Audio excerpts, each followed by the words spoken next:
2교시 합격 레이더 시간입니다. 이 시간에는 2017학년도 입시 준비를 하는 수험생들을 위해서 정보를 전해드리고 있는데요. 오늘은 날로 경쟁률이 높아지고 있는 사관학교들에 대해서 알아보도록 하겠습니다. 합격 레이더 첫 번째, 사관학교의 입시 일정입니다. 6회공 사관학교는 특수대학으로 여느 대학보다 일정이 빠른데요. 입시 일정 화면 보면서 자세히 보겠습니다. 6월 27일부터 7월 10일까지 원서 접수를 진행하게 되는데요. 지난해와 마찬가지로 모든 사관학교 1차 시험은 7월 30일로 동일하고요. 그렇기 때문에 사관학교 간의 중복 지원은 불가능할 것 같습니다. 시험 장소는 각 학교 홈페이지를 통해서 공지하니까 지역별로 반드시 확인하셔야 되고요. 1차 시험 합격자 발표는 8월 9일이고요. 1차 합격자에 한해서 2차 시험은 1박 2일로 해서 2박 3일까지 개인별로 진행이 됩니다. 올해 이제 육군사관학교의 가장 큰 변화가 바로 이제 일반 우선 선발이 도입된 점인데요. 10월 21일 날 발표를 하고요. 해사는 10월 12일에 발표를 합니다. 최종 발표는 12월 14일인데요. 공사는 100% 수시 우선 선발로 진행하기 때문에 따로 최종 발표가 없다는 점 기억하시면 되겠습니다. 6회공군 사관학교는 입시 일정은 빠르게 진행되지만 수능과 함께 면접, 체력 검정 등 일정을 꼼꼼히 체크하고 준비해야 될 사항들이 굉장히 많습니다. 입시 일정이 반드시 체크하셔서 놓치는 일 없도록 하셔야 될 것 같습니다. 합격 레이더 다음은 사관학교의 전형 특징들을 알아보도록 하겠습니다. 선발 인원과 함께 시험이 어떻게 이루어지는지 자세히 살펴보겠는데요.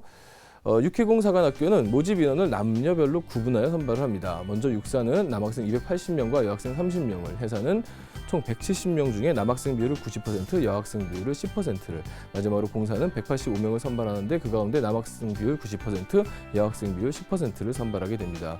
또한 계열 구분도 있는데요. 이 점도 잘 체크를 하셔야 될 것 같습니다. 1차 시험은요, 6회공군 사관학교 동일하게 국수 0으로 이루어지는데요. 각 문항의 수와 시험 시간도 각각 다르니 미리 준비를 하셔야겠습니다. 경쟁이 날로 높아지고 있는 가운데 여학생들의 지원이 높아지면서 보통 여학생들은 60대 1의 높은 경쟁률을 보이기도 하는데요.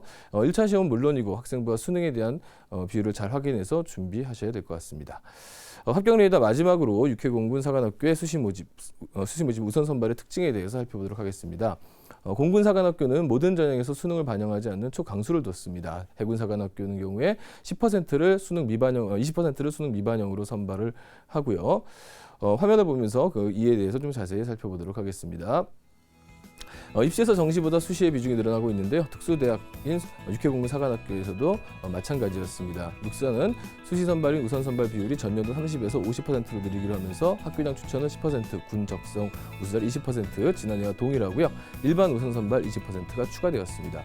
추가된 일반 우선 선발의 선발 방법은 1차 시험 50%와 면접 40, 체력 검정 10을 합산해서 선발하니까요. 육사 일반 우선 선발 지원하는 수험생들은 체크를 하셔야 될 것 같습니다. 해사는 올해부터 수시 우선 선발을 처음으로 적용하는데요. 전체 모집 인원의 40%를 수시 우선 선발로 선발하고요. 중고 학교장 추천으로 학생을 뽑는 특별 전형 비율도 전체 인원의 20에서 30%로 확대하기로 했습니다. 이에 따라 전체 정원의 70%를 수능 시험 이전에 선발을 하게 됩니다. 마지막으로 공사는 이례적으로 모집 인원 전원을 수시 우선 선발로 선발하는데요. 수능 성적 대신에 1차 시험 가산점 20점에서 30점으로 늘리고요. 면접 점수도 70에서 80점으로 늘렸습니다. 수시 우선 선발의 비중이 강화된 6회공군 사관학교의 모집 인원과 전형 특징들을 잘 체크하실 것을 당부드리겠습니다. 2교시 합격 레이더, 오늘은 6회공군 사관학교 입시에 대해서 알아봤습니다. 지금까지 정재원의 합격 레이더였습니다.